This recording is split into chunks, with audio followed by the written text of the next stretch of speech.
This is verse 25 of the 15th chapter, Gospel of John. Jesus, in his ongoing conversation with the disciples, in which he's making a sharp distinction between the love the disciples will have for one another on the one hand, which stands in somewhat sharp contrast to the hatred that is going to be experienced by these disciples as they bring the message of Christ to the world. Jesus is, of course, making the point that as they align themselves with him, the same vitriol that has been dished out to Jesus is going to also be their experience as they begin to carry out the mission to which he's called them. And this is a continuing conversation now as we reach verse 25, which we have all, short for Allah, which is the strong conjunction, but hina, in order that, conjunction, it'll take the subjunctive, which is what we have here. So in order that, plerothe, from pleroo, means to fulfill, to bring something to fulfillment. This is the third-person singular aorist passive subjunctive. And so in order that it might be fulfilled or brought to fulfillment is the idea. Then, of course, that which he's describing here is ho, the masculine singular nominative article, the logos, important word for John, so that it might be fulfilled, namely the word. And then to describe the verb, we have this participle phrase, so the word, the, and the participle is down here, the gegramenos. This is from grapho, to write. This is the perfect passive participle, masculine singular nominative. So it stands as a kind of modifier for the word. What word are we speaking of here? We're speaking of the having been written word.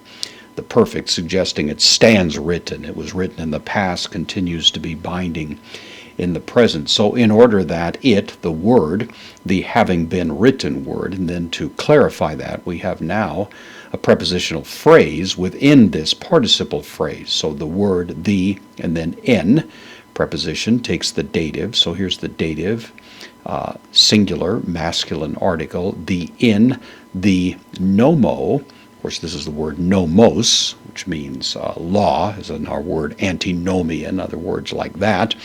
So the in, the law, this is the dative singular of that masculine noun, and then the possessive pronoun, the genitive singular masculine, so the in the law of them written. So you see you have a phrase here and then another phrase within it, which is modifying it. So in order that it might be fulfilled, the in their law having been written word, going back to this. And then what is this that was written in their law? Probably an allusion to Isaiah 53. That, hoti, conjunction here, emisesan. Another word we've seen before. This is from misao. It means to hate. This is the third person plural, aorist active indicative. So that they hated is the idea. The aorist, the object of the verb, me, which is the first person accusative, singular pronoun. They hated me. Interesting use of words here, dorion. It's from the word doron, which means a gift. This is actually an indeclinable adverb. And so we might roughly translate it gift me, or giftly, which might seem a little surprising. They hated me giftily. But the point is, they hated in a way that had no justification. A pure gift, of course, is something that's given without any particular price tag or payment involved.